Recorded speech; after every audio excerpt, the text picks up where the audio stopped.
Hello बच्चों। अब हम स्टार्ट करते हैं अपना नेक्स्ट टॉपिक गुडविल। बच्चों अब बहुत इम्पॉर्टेंट टॉपिक है गुडविल हमारा, क्योंकि जो गुडविल है, जो हमारा एक गुडविल वाला टॉपिक है, इसका ट्रीटमेंट मतलब जो गुडविल है, गुडविल का जो ट्रीटमेंट है, गुडविल का जो ट्रीटमेंट है हमने अपने एडमिशन वाले चैप्टर में भी पढ़ना है। कहाँ पढ़ना है? एडमिशन वाले चैप्टर में भी पढ़ना है, हमने रिटायरमेंट में भी पढ़ना है, हमने रिटायरमेंट में भी पढ़ना है, और डेथ और डिसोल्यूशन, डेथ एंड डिसोल्यूशन वाले चैप्टर में भी पढ़ना है। तो इसीलिए गुडविल वाला कॉन्सेप्ट हमारे लिए बहुत ज़्यादा इंपॉर्टेंट हो जाता है, क्योंकि इसका ट्रीटमेंट हमने एडमिशन, रिटायरमेंट, डेथ, डिसोल्यूशन सभी चैप्टर में समझना होता है। हम कैसे पढ़ेंगे बच्चों इस टॉपिक को? ठीक है, हम कैसे पढ़ेंगे? हम डिस्कस करेंगे। सबसे पहले वी विल डिस्कस, सबसे पहले हम समझेंगे गुडविल की मीनिंग को। We will discuss goodwill meaning. ठीक है, फिर समझेंगे गुडविल को वैल्यूएशन करना, कैलकुलेट करना, गुडविल का वैल्यूएशन करना समझेंगे, और लास्ट में समझेंगे गुडविल के ट्रीटमेंट। लास्ट में समझेंगे क्या? गुडविल का ट्रीटमेंट। तो आज के दिन मेरा फोकस रहेगा गुडविल की मीनिंग समझाने का और वैल्यूएशन कैसे करते हैं गुडविल का। तो सबसे पहले बच्चों गुडविल की मीनिंग समझते हैं। तो गुडविल की मीनिंग क्या होती है? गुडविल की मीनिंग क्या होती है? अगर बच्चों एक वर्ड में बोलूं तो reputation of the business.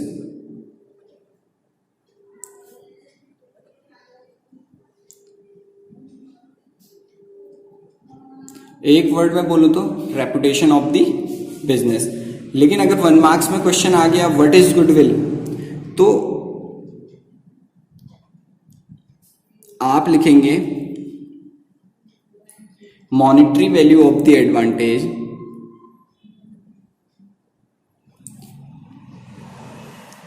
Monetary value of the advantage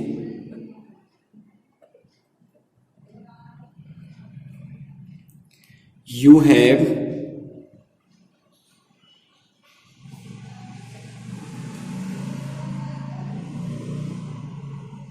in your business,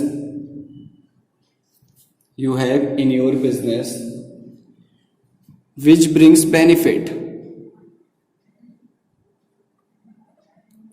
which brings benefits,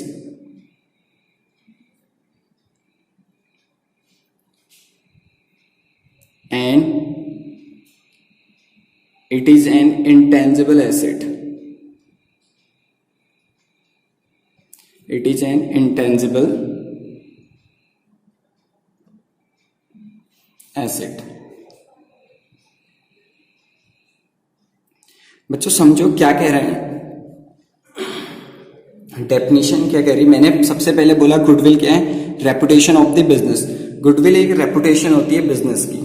फिर मैंने अगर बोला, अगर 1 मार्क्स में क्वेश्चन आ गया गुडविल की मीनिंग क्या लिखोगे, तो देखो बच्चे लिखा monetary value of the advantage you have in your business which brings benefit and it is an intangible asset. बच्चों यहाँ पे वर्ड लिखा है मैंने मॉनिटरी। मॉनिटरी रिलेटेड होता है मनी से। किससे रिलेटेड होता है? मनी से। मतलब monetary value of the advantage, आपको एडवांटेज किस में मिलेगा? मनी का। कहाँ मिलेगा? You have in your business, आपके बिजनेस में। उससे क्या होगा? विच ब्रिंग बेनिफिट्स, आपको क्या मिलेगा? बेनिफिट मिलेगा, प्रॉफिट मिलेगा। और गुडविल हमारी कौन सी एसेट होती है? Intangible asset. ठीक है, तो गुडविल से हमें बेनिफिट मिलता है और वो हमारे लिए होती है इंटेंजिबल एसेट्स। बच्चों गुडविल हमेशा 2 तरीके से क्रिएट की जाती है।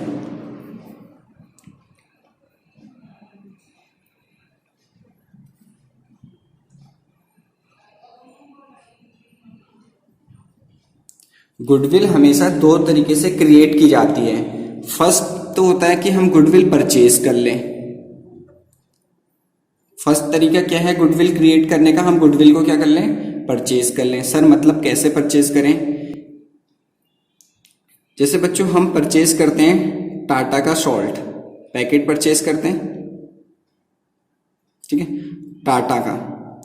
तो हम कभी भी कोई भी चीज अगर कभी भी शुगर परचेज करने सॉल्ट परचेज करने जाते हैं तो हम बोलते हैं अंकल जी टाटा का सॉल्ट देना। क्यों टाटा का सॉल्ट की हम डिमांड करते हैं? Because of this name, reputation है, टाटा के नाम की एक रेपुटेशन है। अगर हमें टाटा के नाम को परचेज कर लें तब गुडविल क्रिएट हो सकती है। अगर ये गुडविल क्रिएट करनी है टाटा की तो हमें टाटा का गुडविल को परचेज करना पड़ेगा। मतलब जो भी हमारा ये सॉल्ट वाला है टाटा ग्रुप का वो पूरा परचेज करना पड़ेगा। इसीलिए हम फिर अपने सॉल्ट में टाटा नेम रख सकते हैं। दूसरा होता है बच्चों गुडविल क्रिएशन करने का हार्डवर्क।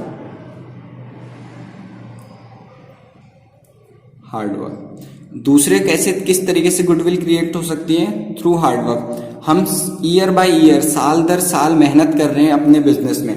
तो बच्चों जितनी ज्यादा मेहनत करेंगे हम अपनी बिजनेस में, धीरे धीरे हमारे बिजनेस का नाम होने लगेगा। क्या होने लग जाएगा? नेम होने लगेगा।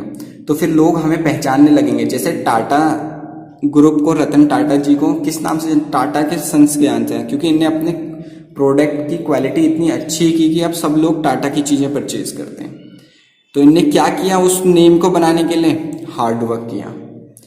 तो गुडविल क्रिएट हो सकता है सिर्फ दो तरीके से। फर्स्ट है या तो उसे हम परचेज कर लें या थ्रू हार्डवर्क के थ्रू। ठीक है, तो बच्चों ये तो हमने यहाँ पे डिस्कस कर लिया गुडविल की मीनिंग। क्या डिस्कस कर लिया हमने? गुडविल की मीनिंग। अब समझते हैं वैल्यूएशन।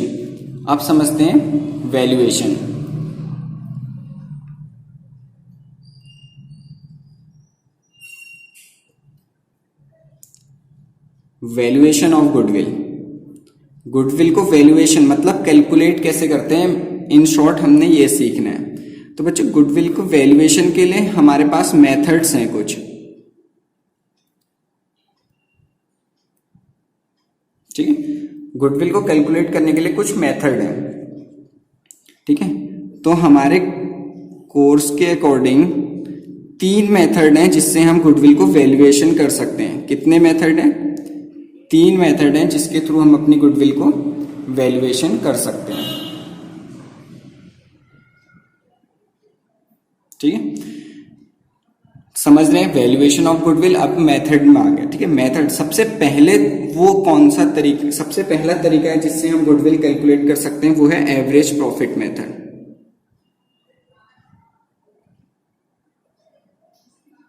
एवरेज प्रॉफिट मेथड कौन सा तरीका है जिससे हम गुडविल को कैलकुलेट कर सकते हैं? Method average profit method. दूसरा होता है student super profit method. Super profit method, ठीक है। तीसरा मेथड है गुडविल को कैलकुलेट करने का कैपिटलाइजेशन मेथड।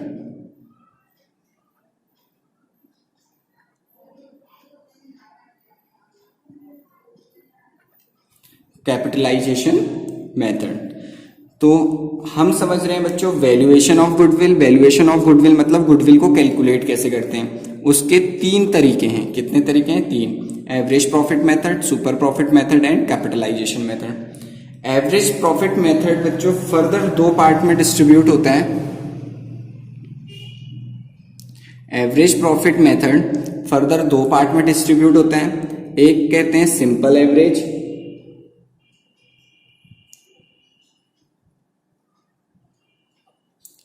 एक है सिंपल एवरेज, दूसरा है weighted average.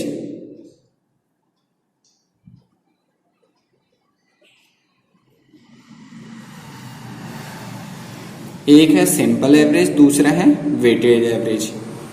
Average profit method को 2 तरीके से कैलकुलेट कर सकते हैं, सिंपल एवरेज और वेटेज एवरेज। अच्छा, सुपर प्रॉफिट मेथड को कैलकुलेट करने का कोई फर्दर तरीका और नहीं होता है, लेकिन कैपिटलाइजेशन मेथड को भी फर्दर 2 तरीके से कैलकुलेट कर सकते हैं।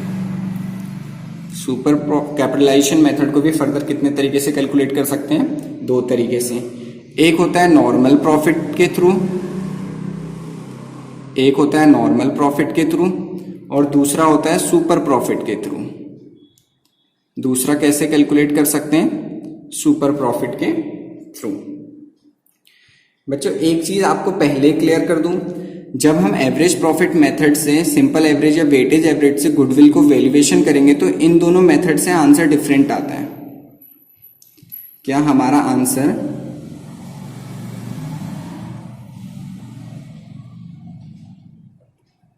डिफरेंट आता है? हमारा आंसर क्या है? डिफरेंट आता है, अलग अलग आता है। लेकिन जब कैपिटलाइजेशन मेथड से गुडविल कैलकुलेट करेंगे नॉर्मल प्रॉफिट और सुपर प्रॉफिट से, तो हमारा आंसर जो है सेम आएगा। हमारा आंसर जो है क्या आएगा? सेम आएगा। क्लियर है? एवरेज प्रॉफिट मेथड से जब सिंपल एवरेज या वेटेज एवरेज के थ्रू गुडविल कैलकुलेट करेंगे तो आंसर डिफरेंट आएगा। कैपिटलाइजेशन मेथड में नॉर्मल प्रॉफिट या सुपर प्रॉफिट से कैलकुलेट करेंगे गुडविल तो आंसर हमारा सेम आएगा। सो बच्चों डिस्कस करते हैं हम अपना first method, average profit method. तो ध्यान से देखिएगा।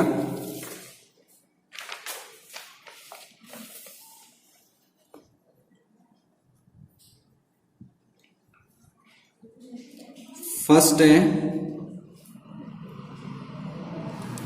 Average profit method. सबसे पहले समझते हैं हम average profit method.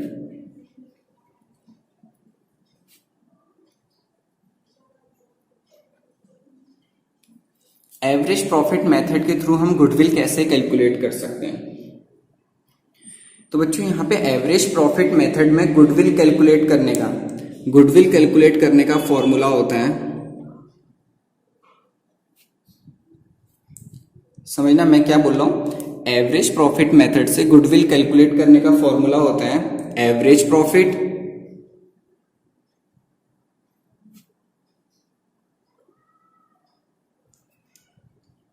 Into number of year purchase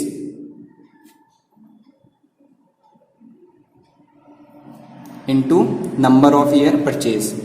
average profit method से गुडविल कैसे कैलकुलेट करेंगे? Average profit into number of year purchase. और बच्चों जो नंबर ऑफ ईयर परचेज है, अभी एवरेज प्रॉफिट की बात थोड़ी देर में करूंगा, नंबर ऑफ ईयर परचेज है always given in the question, always given in the question. हमेशा कहां गिवन होगा? क्वेश्चन में। क्लियर है? एवरेज प्रॉफिट मेथड से जब भी गुडविल कैलकुलेट करेंगे तो फॉर्मूला क्या पुट करेंगे? Average profit into number of year purchase. और मैं बोल रहा हूं number of year purchase always given in the question. अब बच्चों पॉइंट आता है ये एवरेज प्रॉफिट कैलकुलेट करने का। पॉइंट आता है कि एवरेज प्रॉफिट कैसे कैलकुलेट करेंगे। और मैंने अभी अभी आपको समझाया था कि एवरेज प्रॉफिट हम दो तरीके से कैलकुलेट कर सकते हैं। एक सिंपल एवरेज, मैंने बोला था एक हम कैलकुलेट कर सकते हैं सिंपल एवरेज, और दूसरा वेटेज एवरेज।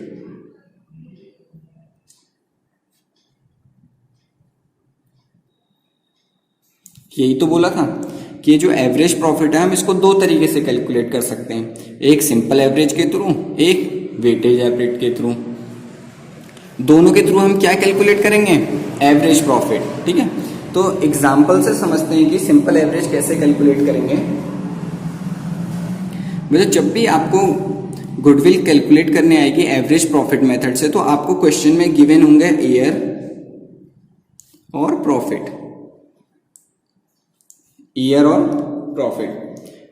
अभी मैं एग्जाम्पल के लिए समझा रहा हूं तो कोई भी ईयर ले रहा हूं अपने अकॉर्डिंग, 2012, 2013, 2014, 2015, और इन ईयर का प्रॉफिट भी क्वेश्चन में आपको गिवन होगा, 20,000, 40,000,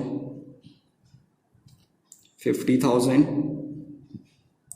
एंड 60,000। ठीक है, सिंपल एवरेज से मैं आपको समझा रहा हूं कैसे एवरेज प्रॉफिट कैलकुलेट होगा। बच्चों आपको यहां पे एवरेज प्रॉफिट कैलकुलेट करना पहले से ही आता है, एवरेज कैलकुलेट करना आपको पहले से ही आता है। जो भी ये अमाउंट है इन सबका सम, इन सारी अमाउंट का क्या करते हैं हम सम।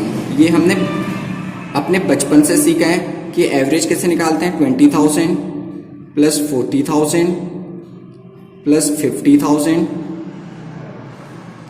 प्लस 60,000। ऐसे ही तो हमने सीख रखा है अपना कि एवरेज कैसे निकलेगा। और total number year 1 2 3 4 divided by 4। Simple average बच्चा इतना आसान है। एवरेज सिंपल एवरेज से प्रॉफिट दिया है उन सबका टोटल कीजिए डिवाइडेड बाई जितने नंबर ऑफ ईयर है। और हमने सीखा भी आज तक ऐसे ही है। तो बच्चों अगर इसे सॉल्व करेंगे तो सम आ रहा है 1,70,000 डिवाइडेड बाई 4। और इसको सॉल्व करता हूं तो मेरा आ रहा है 42,500। मतलब मेरा एवरेज प्रॉफिट कितना निकला है, याद रखिएगा, एवरेज प्रॉफिट 42,500। अब गुडविल कैसे निकालूंगा, एवरेज प्रॉफिट लिखूंगा कितना, ये वाला 42,500। और नंबर ऑफ ईयर परचेज हमें कहाँ गिवन होगा क्वेश्चन में, क्लियर है। ये था हमारा सिंपल एवरेज से एवरेज प्रॉफिट कैलकुलेट करना। अब बच्चों वेटेज एवरेज से कैसे कैलकुलेट होगा, वेटेज एवरेज से कैसे कैलकुलेट होगा, तो इसको भी एक एग्जांपल से समझते हैं। और एग्जांपल बच्चों मैं सेम यही ले रहा हूं, ईयर और प्रॉफिट सेम यही ले रहा हूं, क्योंकि मैंने बोला था आंसर डिफरेंट आता है। ईयर प्रॉफिट, सेम ईयर और सेम प्रॉफिट ले रहा हूं। ईयर वही है 2012, 2013, 2014 एंड 2015। प्रॉफिट भी सेम ले रहा हूं 20,000, 40,000, 50,000 एंड 60,000। आपको समझ में आ गया, जब भी सिंपल एवरेज दिया होगा नॉर्मल एवरेज प्रॉफिट का फॉर्मूला निकालेंगे और एवरेज प्रॉफिट कैलकुलेट कर लेंगे। लेकिन बच्चों जब भी वेटेज एवरेज मेथड से आपको एवरेज प्रॉफिट निकालने को बोले तो ईयर और प्रॉफिट तो आपको क्वेश्चन में गिवन होंगे, 2 कॉलम तो आपको अमाउंट गिवन होंगे, बस 2 कॉलम आपने खुद से लिखने पड़ते हैं। एक लिखना पड़ता है वेट, और वेट क्यों लिखना है आपको समझ में आ जाएगा, क्वेश्चन बोलेगा वेटेज एवरेज से क्वेश्चन को सॉल्व कीजिए। और लास्ट में लिखते हैं प्रॉफिट इनटू वेट, ठीक है। वेट बच्चों बस इसमें ये समझना है कि वेट कैसे देते हैं। बच्चों हमने देखना पड़ेगा, जो ये हमें ईयर गिवन है इसमें लेटेस्ट ईयर कौन सा है, और इस क्वेश्चन के अकॉर्डिंग लेटेस्ट ईयर है 2015, तो उसको हाईएस्ट वेट देना पड़ता है। और जो सबसे ओल्डेस्ट ईयर होता है इस क्वेश्चन के अकॉर्डिंग ओल्डेस्ट ईयर कितना है 2012, उसको सबसे कम वेट देना पड़ता है। और वेट बच्चों हमेशा नंबर में दिए जाते हैं 1 2 3 4। देखो सबसे जो लेटेस्ट ईयर है 2015 उसको हाईएस्ट वेट दिए हैं, सबसे ज्यादा नंबर 4, जो सबसे ओल्डेस्ट था उसको कम। तो इस तरीके से वेट दिए जाते हैं 1 2 3 4। अगर बच्चों क्वेश्चन में गिवन है, ये बात मेरी ध्यान से समझना, क्वेश्चन में गिवन है कि 2012 को कैसे वेट देना है, 2013 को कैसे वेट देना है, 2014 को कैसे वेट देना है और 2015 को कैसे वेट देना है, तो आप क्वेश्चन के अकॉर्डिंग करेंगे। आप कैसे करेंगे, क्वेश्चन के अकॉर्डिंग वेट देंगे। और अगर क्वेश्चन में गिवन नहीं है तब उस केस में ओल्डेस्ट को सबसे कम वेट, फिर और जो सबसे लेटेस्ट है उसको सबसे ज्यादा वेट, इस तरीके से देंगे। फिर बच्चों लास्ट कॉलम कह रहा है प्रॉफिट इनटू वेट, जो ये प्रॉफिट है और ये वेट है इनको मल्टीप्लाई कर दीजिए। तो 20 इंटू 1 20,000, 40 इंटू 2 80,000, 50 इंटू 3 1,50,000, 60 इंटू 4 2,40,000। समझ में आ गया वेट कैसे देना है, और उसके बाद प्रॉफिट और वेट को मल्टीप्लाई कर देना है। बच्चों यहां पे करते हैं sigma weight into profit. Sigma मतलब होता है बच्चों सम, किसका, वेट इनटू प्रॉफिट का सम कर दो, और सिग्मा कर दो वेट का, मतलब इनका भी सम कर दो और इनका भी सम कर दो, ठीक है। तो सम करते हैं, सिग्मा वेट का सम करूंगा तो 4 + 3 7 + 2 9 + 1 10। सिग्मा वेट का मैंने सम किया तो मेरा कितना आ गया 10। कितनी आ गई 10। अब सिग्मा वेट इंटू प्रॉफिट का सम करूंगा 2,40,000 + 150 + 80 + 20 तो मेरा आएगा 4,90,000। 4,90,000। समझ में आ गया होगा। वेट का भी सम करना है 10 और प्रॉफिट इंटू वेट का भी क्या करना है सम करना है। तो बच्चों यहां पे एवरेज प्रॉफिट निकालने का, जैसे यहां एवरेज प्रॉफिट निकाला था ये वैल्यू यहां, अगर वेट से एवरेज प्रॉफिट निकालने के लिए फिर हमें करना पड़ता है एवरेज प्रॉफिट निकालने के लिए हमें करना पड़ता है सिग्मा वेट इंटू प्रॉफिट, जो ये हमने 4,90,000 रेड पेन से निकाला है, sigma weight into profit divided by sigma weight जो हमने ये 10 निकाला है। तो अब मैं वैल्यू पुट कर देता हूं। सिग्मा वेट इंटू प्रॉफिट की वैल्यू हमने कितनी निकाली है 4,90,000 divided by sigma weight. Sigma weight कितना है हमारा 10। इसको सॉल्व करता हूं तो 0 से 0 कैंसिल, हमारा बच जाता है एवरेज प्रॉफिट 49,000। तो आपको डिफरेंस दिख रहा होगा, इससे आंसर आया 42,500 और इससे एवरेज आया 49,000। So average profit simple average से निकला 42,500 और वेटेज एवरेज से निकला 49,500, इसीलिए हमारा आंसर डिफरेंट आता है। तो क्वेश्चन अगर आपसे कहता है सिंपल एवरेज से कीजिए तो आप ऐसे करेंगे, और क्वेश्चन आपसे कहता है वेटेज एवरेज से कीजिए तो आप ऐसे करेंगे। क्लियर है। वो वैल्यू जो भी आएगी आप यहां पे रखेंगे एवरेज प्रॉफिट के प्लेस पे, मल्टीप्लाई करेंगे नंबर ऑफ ईयर परचेज जो कहां गिवन होगा क्वेश्चन में, और हमें क्या पता चल जाएगी वैल्यू गुडविल की।